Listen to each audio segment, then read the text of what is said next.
Ka na lang natin nakikita. Di ba? So nakakalungkot. We should know our history.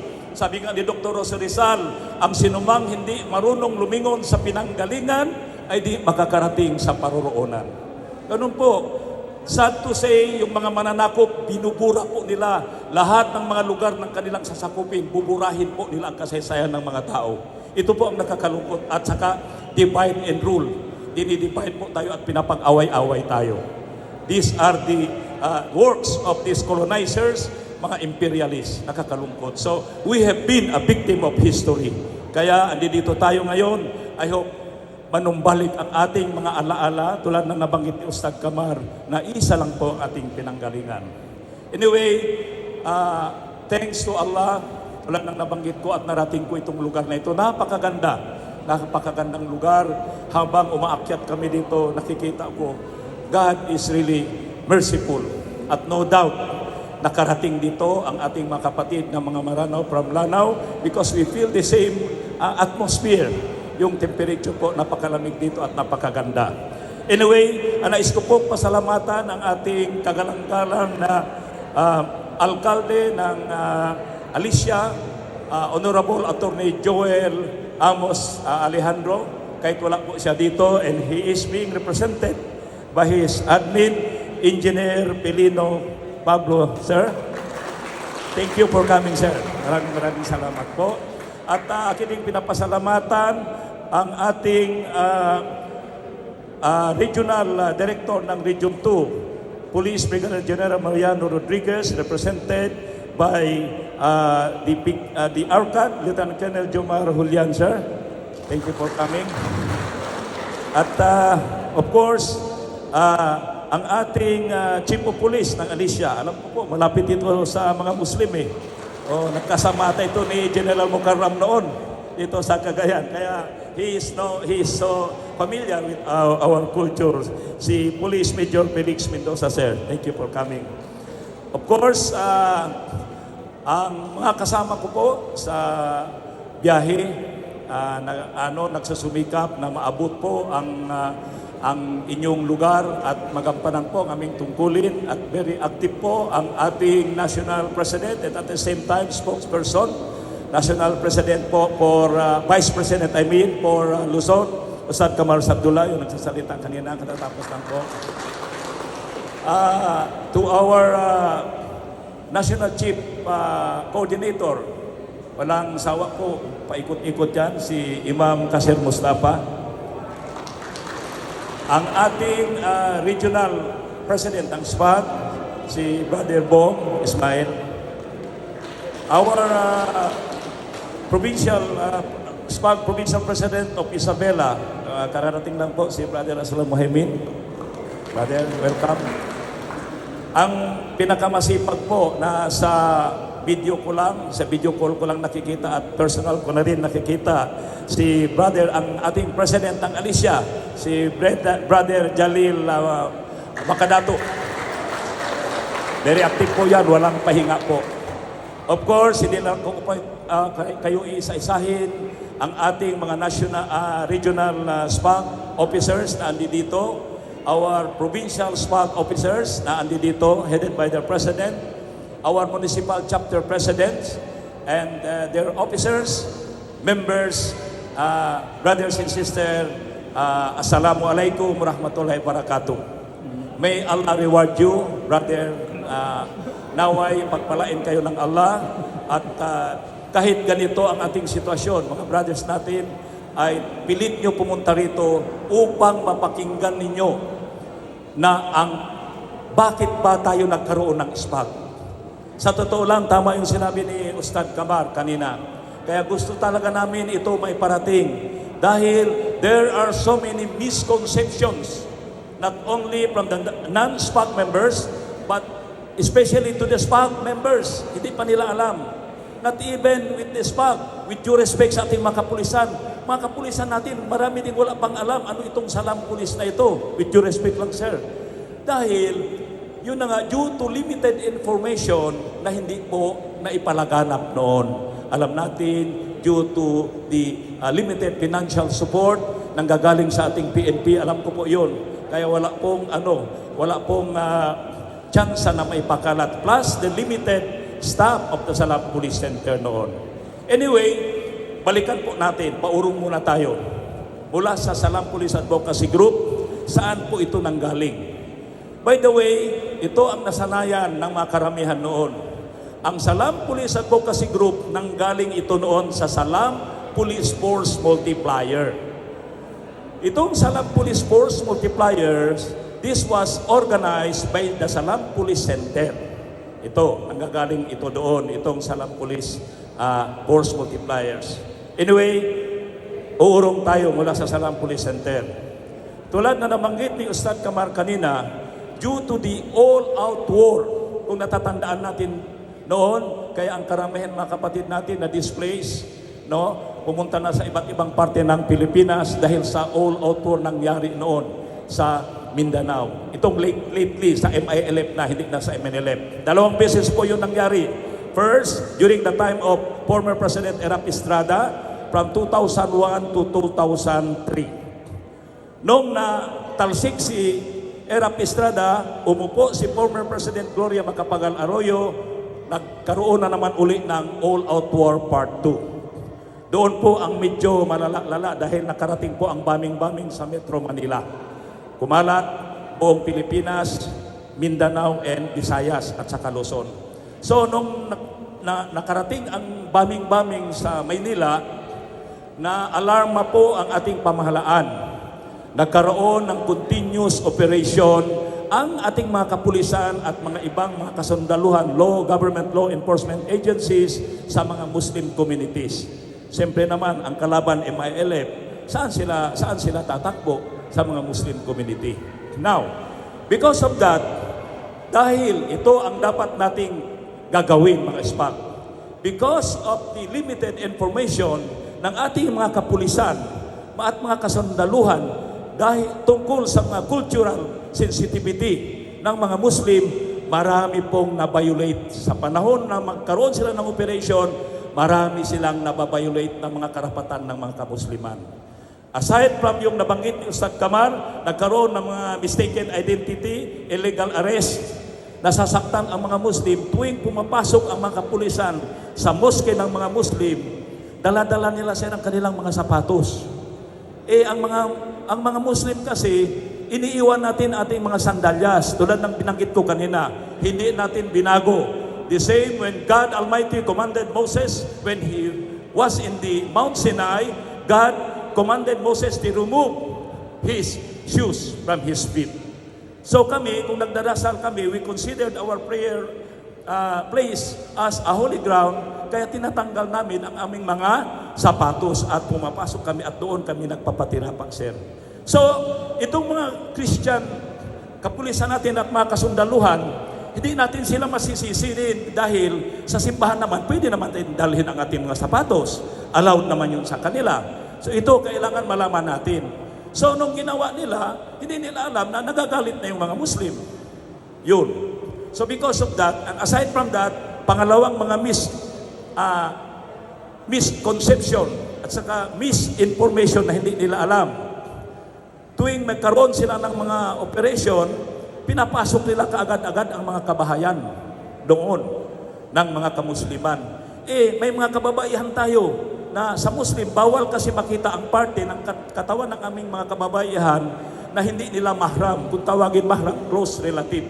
Brother, father, uncle, yun lang makakakita. Otherwise, takip na takip ang aming mga kababaihan. Kaya nagsisigawan ang mga babae namin, nagugulat. What this military thought and the policemen, may tinatago, nagsisigaw. Hindi kayo sir, may sumisigaw dito. Yun, nagkagulo tuloy. So because of that chaos, former President Gloria Macapagal Arroyo, pinatawag ni former President Gloria Macapagal Arroyo ang lahat ng mga Muslim community leaders, mga sultan, mga imam, mga ustad sa Malacanang, kasama ang mga Muslim high-ranking PNP officers na sina General Iqbala, si Colonel Salim, at marami pa, kasama si General Haymalin, yung mga retired Balik Islam, kasama dito si Robin Padilla. Hindi pa siya senador noon. At saka yung mga Balik Islam na nagpropagate ng Islam, thinking they can bridge understanding. So nag-usap-usap sila sa Malacanang, kung anong magandang gagawin para maiwasan itong kaguluhan. Doon ipinanganak ang Salam Police Center. Take note ha, hindi Salam Police Advocacy Group, Salam Police Center.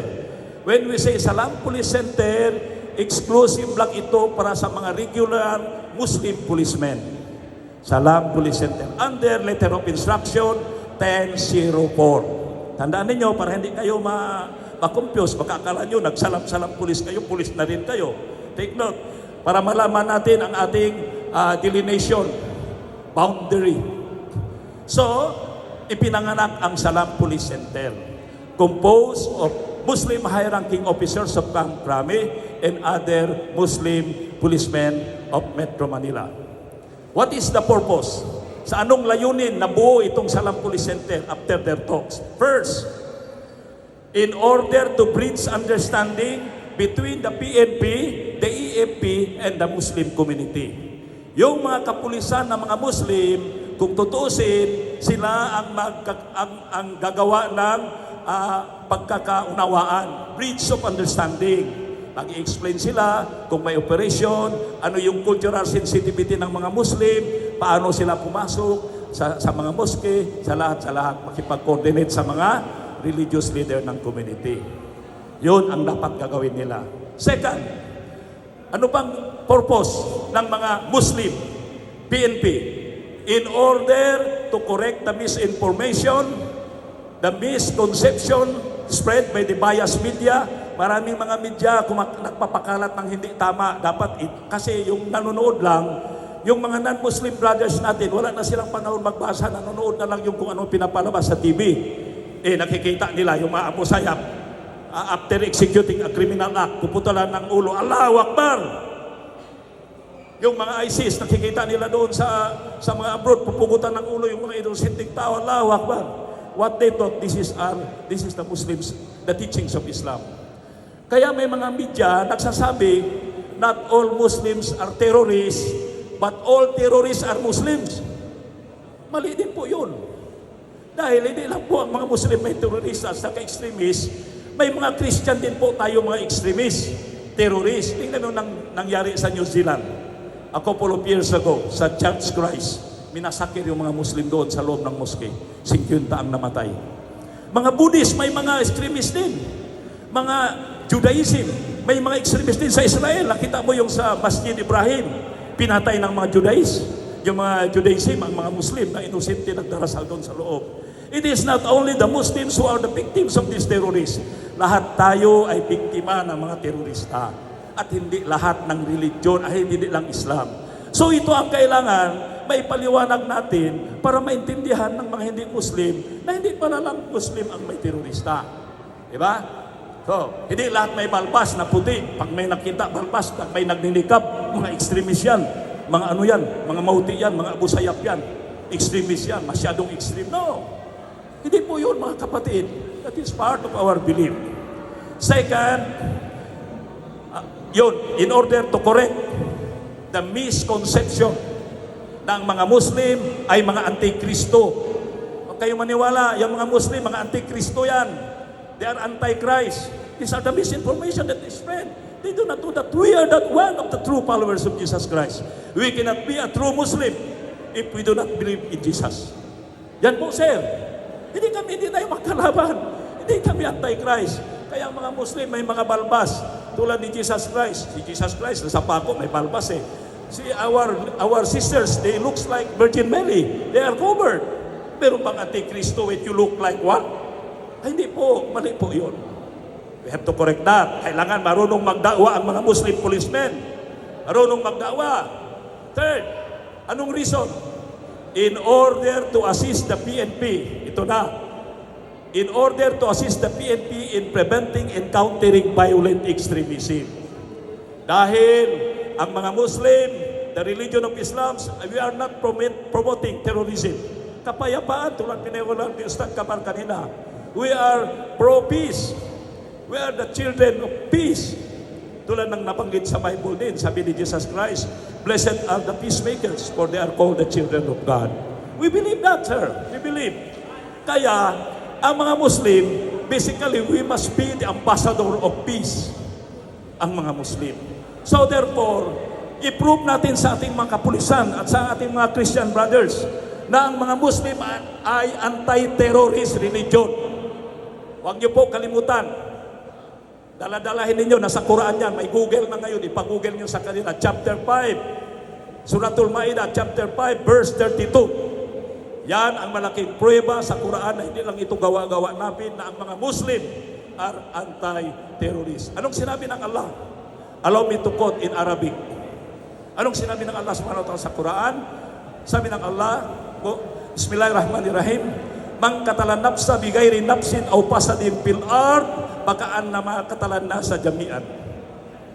The meaning in English, more or less, whosoever kills, kung sino man sa inyo ang kikitil ng isang buhay, regardless of religion, Muslim, Christian, may pananampalataya o wala, isang buhay nilikha ng Allah, maliban sa pagbigay ng hustisya, ay para na rin pinatay niya ang sangkatauhan sa buong sanlibutan. Imagine, napakalaking kasalanan yun, kapatid. Papatay ka sa buhay ng inosente, ay para na rin pinatay mo ang buhay ng sangkatauhan sa sanlibutan. Ano pang karugtong? Dinugtungan pa ng Allah subhanahu wa ta'ala in the same verse. "Waman ahyaha, pakaahyan na sa jami'an." Whosoever save a single life, kung sino man makapagligtas ng isang buhay, regardless of religion, may pananampalataya o wala, kung makapagligtas ka ng isang buhay, ay para niligtas mo ang buhay ng sangkatauhan sa sanlibutan. Saving one is as if it is saving all. Yun. Mayroon bang Muslim, kung ganun ang turo ng Allah, lalagyan mo ng bomba yung katawan mo, pupunta ka doon sa mall, ipapasabog mo, lahat mamamatay, bata, matanda, Muslim, Christian, magkakaroon ka ng collateral damage. Hindi po yun sasangayon doon sa verse na yun. So this terrorist group, after executing a criminal act and they will glorify God, they will surely go to hell. May impyerno po sila kapag nila gamitin ng Allah after executing a criminal act. Ito po ang dapat malaman. How I wish marami tayong mga kapatid na Muslim at Kristiyano andi dito para malaman po nila. Kaya nagsumikap kami pumunta rito para malaman talaga ano ba itong mga ispak. Now, patuloy po tayo. Dahil sa kakulangan ng ating mga kapulisan, because very limited Muslim policemen that we have in the PNP, kulang na kulang ang kapulisan natin dito, sir. Kulang na kulang. Ano ang ratio dito, sir, ng pulis natin? No? 1,000? Yes, dito, no? You see, dito 1,000, 1:1,000. Ito, lahat na ng kapulisan, regardless sa ano, dapat ang standard talaga 1:500. Isang pulis, dapat ang babantayan nila ay 500 katao lang. 1,000, ibig sabihin, duduplihin pa. Kulang na kulang ang ating mga kapulisan. Kulang na kulang. How much more, itong mga Muslim policemen natin, kulang na kulang. So dito mga kapatid, ang ating mga Muslim policemen, kasi nung nakita ni former President Gloria Macapagal Arroyo na maganda ang nangyari sa Metro Manila, pinakalat po niya ito sa buong Pilipinas. Dito na. Wherever there is a Muslim community, kung saan man may Muslim community, para hindi magkaroon ng kaguluhan, obligado ang kapulisan magkaroon ng Salam Police PNCO. Kasi yun ang purpose. Now ang tanong, wala pong mga Muslim policemen natin, kaya ang PNCO po natin sa Muslim community ay Christian. Like for example sa Iloilo. Sa Iloilo doon ako last week. Lahat, almost nag-attend mga PNCO. Dapat may PNCO tayo dito eh. Invited sana Brother Bong Ismail.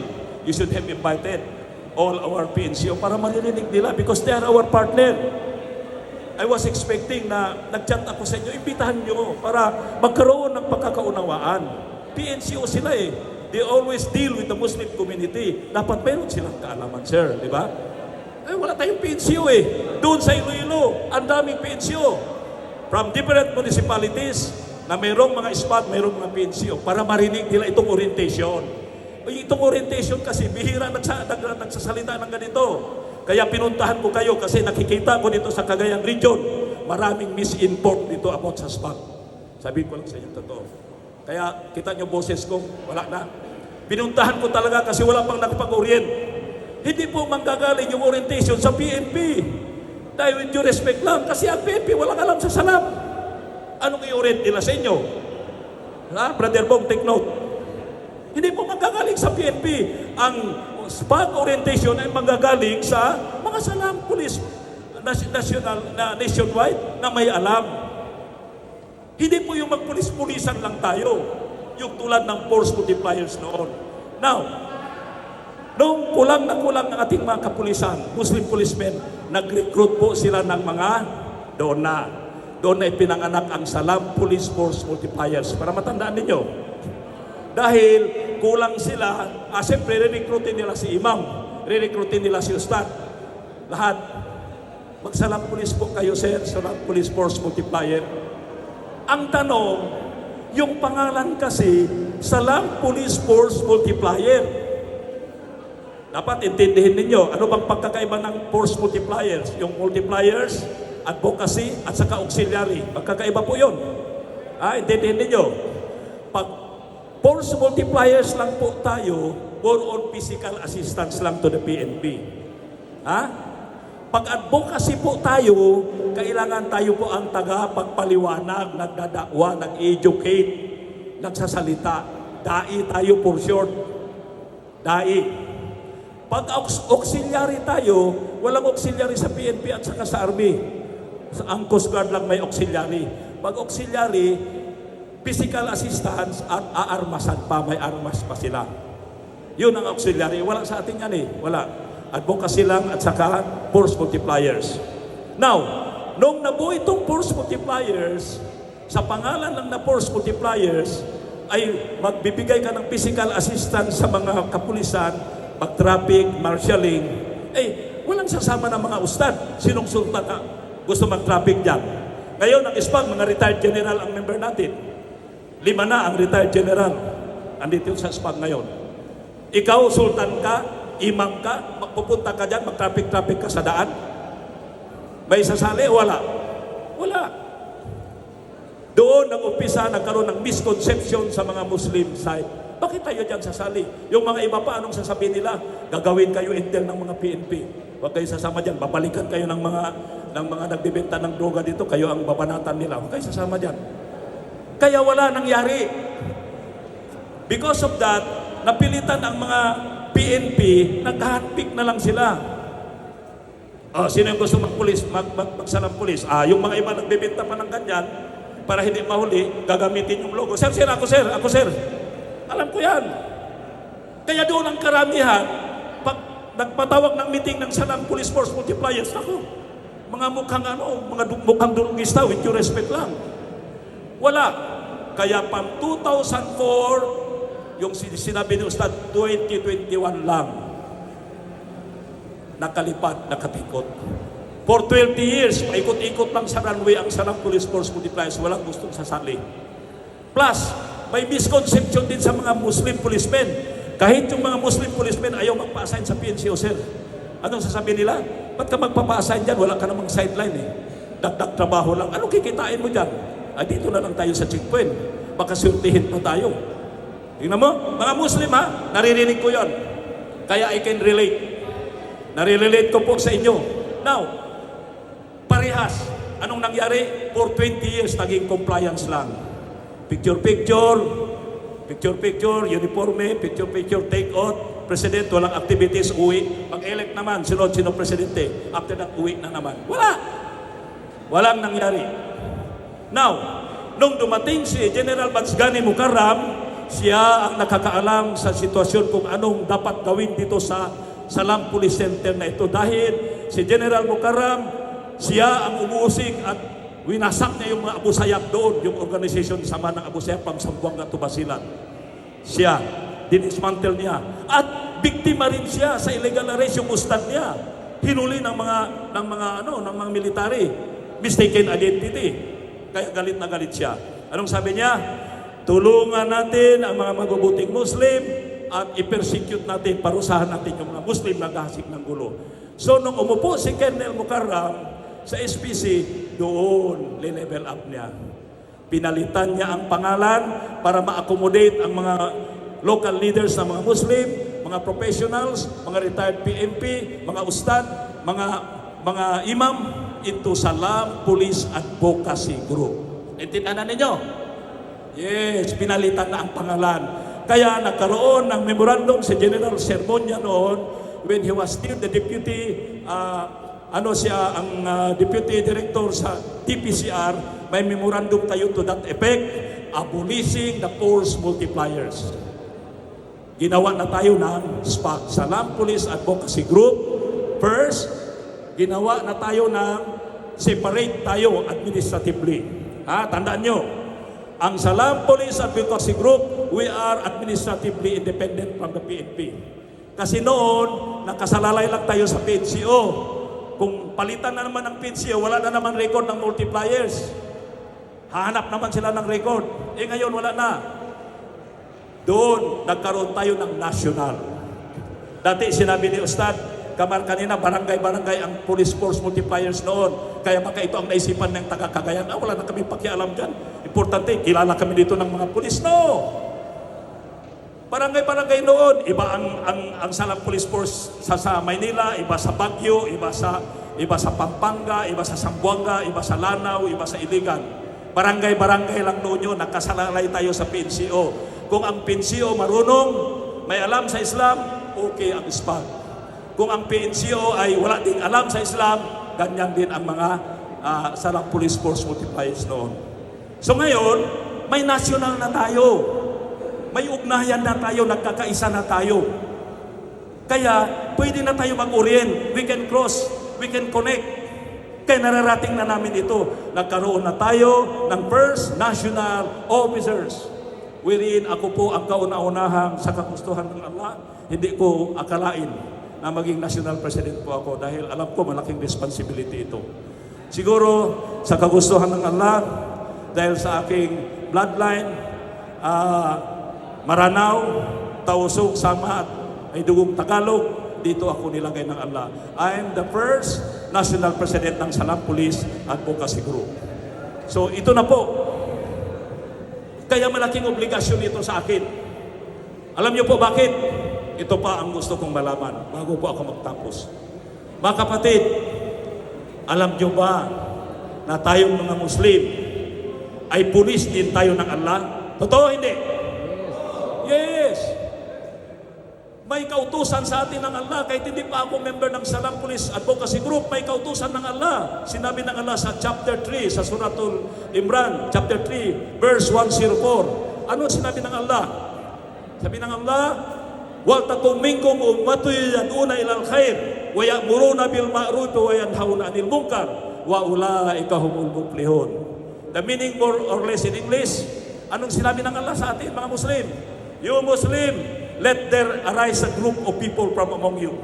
Kayo mga Muslim, bumuo kayo ng grupo mula sa inyo. Sa anong layunin? What purpose? Para magyabangan? Magpatapangan? Para royal blood? Yun ang grupo ba yun? No. The purpose of that group in order to enjoin what is right and forbid what is wrong. Yan po ang ilagay natin, mga kapatid. Inutusan tayo ng Allah, hindi para payabangan, hindi para sa social recognition. No. Bumuo kayo ng grupo, sabi ng Allah, upang ipag-utos ninyo ang mabuti at pigilin ninyo ang makasamaan. Di ba? Tama o hindi? Yes, alhamdulillah, you have confirmed it. Ano pa sinabi ng Allah sa Quran?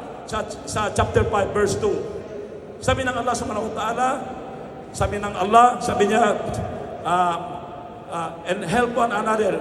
Yung sabi ng Allah subhanahu wa ta'ala, wa ta'awanu alal birri wa taqwa wa la ta'awanu alal ithmi wal udwan. Di ba, Ustad? Magtulungan kayo, sabi ng Allah, sa mga gawaing mabuti upang maging matakutin kayo sa Diyos at huwag na huwag kayo magtulungan sa mga kasamaan at mga kasalanan. Imagine, ganun tayo mga Muslim, supposed to be. Ano pa sinabi ng Propeta Muhammad sallallahu alaihi wasallam sa Quran, sa kanyang hadis? Sabi ng Rasul sallallahu alaihi wasallam, man ra'a minkum munkaran payughayyiru bi yadihi. Fa in lam yastati fa bi lisanihi. Pailam yastati pabikalbi wadari kalabadul iman. Anong the meaning more or less in English? Sabi ng Propeta Muhammad, peace be upon him, kayo mga Muslim, kung mayroon kayong makikita na mga kasamaan ha, pigilin ninyo ng inyong mga kamay. Pag hindi nyo kaya dahil yung pipigilan ninyo, maraming pera, nagbebenta ng droga, may mga baril, kahit payuan na lang ninyo. Pabilisan niyo. Kapatid, huwag po kayo dito gagawa ng kasamaan, kapatid, dahil matagal na kami ito, bla bla bla bla. Pag hindi pa rin nyo kaya, takot pa rin kayo. Ipagdasal na lang natin, naway gabayan sila ng Allah sa gawaing mabuti. Yun ang dapat gawin ng isang Muslim, kahit hindi pa tayo ispag. Now, ngayon, pulis man kaya tayo ng Allah. Solution tayo dapat ng ating lipunan. We are the solution supposed to be of our problem. Ang tanong ko po, bakit ba ang lugar ng mga Muslim ay kinatatakutan? Huwag na tayo pupunta doon sa Mindanao. Huwag na tayo pupunta sa Marawi, sa Cotabato, sa Hulo, Basilan, Tawi-Tawi. Diyan na lang sa Metro Manila. Sasakay ka ng taxi. Sir, pakihatid sir sa Taguig. Naku sir, pasensya na po kayo sir. Kagabi lang po sir, nahuld up yung kasamahan namin. Sir, sakya po na lang sir. Naku sir, hindi pwede sir. Hindi kami pwede. Bakit? Ang mga pulis ng Allah ay kinatatakutan ng mga tao. Bakit? Sinong matapang na pwedeng sumagot sa akin ngayon? Di ba, opposite? Dapat, saan mo kayo hatod? Sir, doon sa Muslim community, praise the Lord. Sige sir, sige sir. Okay po sir. Pero bakit? Pag Muslim ayaw, sino makasagot? Honest to goodness. Yes sir. Brother, bakit tayo kinatatakutan?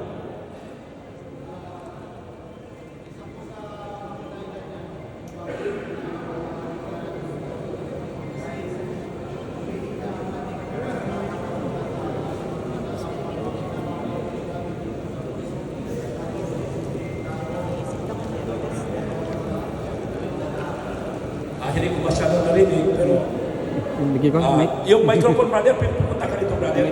Pwede maiksi lang ang sagot. Napakaiksi lang. Pakibigay ng microphone para maintindihan talaga natin mga kapatid. Gusto ko maintindihan ng respa. Pasensya na kayo ha. Medyo Yes, assalamualaikum warahmatullahi wabarakatuh. Waalaikumsalam. Nakuha ko yung pondo ng ating mahal na presidente ng SWAG. Bakit daw tayo kinakatakutang kasalungan doon sa salita ng Allah sa atin. Unang-una po ay humihina ang ating iman, koneksyon sa Allah subhanahu wa ta'ala. Bakit? Dahil mas lalo natin nakukuha kung ano ba ang karangyaan dito sa mundo. Sapagkat katotohanan na ang layunin natin dito sa mundo ay lumakas ang ating iman para maging mabuting halimbawa sa sangkatauhan. Palapakan natin ang ating kapatid. Malalim yung kanyang sagot. Malalim. Malalim pa yun. Yun ang malalim na sagot. Actually, ang mababaw lang na sagot doon. Because we fail to do our obligation. Hindi natin nagawa yung magpigil tayo ng kasamaan at magutos ng kabutihan, may makakita tayo ng krimen, susunod ng pulis. Saan na yung nagnakaw? Ewan ko, sir. Hindi ko alam. Di ba, sir? Ganyan. Malalim na yun. Bakit mo hindi kaya? Dahil mahina yung iman natin. Mashallah. Congratulations, brother. Tama yung sagot mo. Yun. Mahina tayong Muslim. We are weak. Natatalo tayo ng mga krimen, mga kriminal. Yung mga masasamang tao. Na-overwhelm tayo. Now may reason, tinatanong ko yung mga ulama natin, Ustad, bakit tayo ganito? Wala kasi tayong authority, wala tayong mga baril, kaya hindi natin sila pwede pigilan. Ngayon kasama na natin mga kapulisan, matakot pa ba tayo o hindi na? Yes! Kailangan malakas ang mga palakpakan natin mga sarili. Yan ang dapat gawin natin. Yung mga iba pa, naku, gagawin kayo ng intel. Hindi kami intel ng pulis, intel kami ng Allah. Bakit? Inuhuli ng mga pulis ang mga drug. Ang Allah sinabi pa, pabayaan nyo ang drug? Sinabi o hindi? Yes. Huwag na kami intel ng Allah, intel ng pulis, intel kami ng Allah. Lahat ng mga magnanakaw, mga masasamang tao, kailangan isusumbong namin sa mga kapulisan. Huwag na tayo huli, iti-text na lang natin. Ispag na tayo. Kasama tayo ng mga kapulisan. And that is our role. Kung mayroong mga masasamang tao darating sa ating lipunan, kailangan gawin natin. Nangyari po ito sa Dumaguete City. Sasabihin ko lang sa inyo, I was there before, mga siguro 2 years ago, 3 years ago. May mga grupo ng mga usayap pumunta sa Dumaguete. Yung imam doon, kilala niya. Pinayuhan niya. Parang ayaw pa. Nag-report siya sa akin din. Yung chief of police doon, mabait. Niya, wala pa namang krimen na gawa pa, uwiin mo na lang sila, pamasahihan ko pa sila. Mabiro mo, pinapamasahihan, pinauwi, dahil malapit siya sa mga Muslim. Pag hindi pa uwi, uhulihin ko na yan. Umuwi, umalis. Di ba? Ganun, dapat ang gagawin natin, mga ispag. So yun, mga kapatid, yun ang ating religious obligation. Both Muslims and Christians, we have our religious obligation to protect our community, to protect our country. Dahil ang Muslim at Christian ay para tayong pasahero ng isang barko. Kasama tayo dito sa MV Alicia or kung palawakin pa natin MV Isabela or MV Luzon or MV Pilipinas. Kung lulubog itong barko natin, bakit ang mga Christian lang ba ang kakainin ng pating at saka malulunod? Ang Muslim, kasama o hindi? Sama. Yes, kasama tayo. Kasama tayo, mga kapatid. You are living in one country. Kasama tayo. Hindi lang country, one planet. Anong nangyari ngayon sa Iran? Iran at saka US war. Binumba yung mga gasolina doon. Anong nangyari sa gasolina natin? Nagmura o nagmahal? Yun. Apektado tayo. So yun, mga kapatid. Ang dapat nating isipin, tayong mga Muslim, inuulit ko, we should be a solution to the problem of our community. Kung hindi naman tayo maging solusyon, palakpakan natin ating sarili. Kung hindi tayo solusyon sa buong mundo, dito na lang sa Alicia, dito na lang sa province natin. At lahat tayo ay wala tayong sweldo, ang inaasahan natin yung reward from Allah. Kaya mga kapatid, nanumpa tayo, nagbaya tayo sa Allah. Wallahi, wala na akong nakikitang magandang organisasyon. Maraming grupo sinalihan ko, with due respect lang sa iba. Marami akong grupo sinalihan. College pa ako sa MSU, member na ako ng fraternity. Pero wala akong nakita na organisasyon kasing tulad ng Salam Police Advocacy Group. Allahu Akbar! Allahu Akbar! Yes!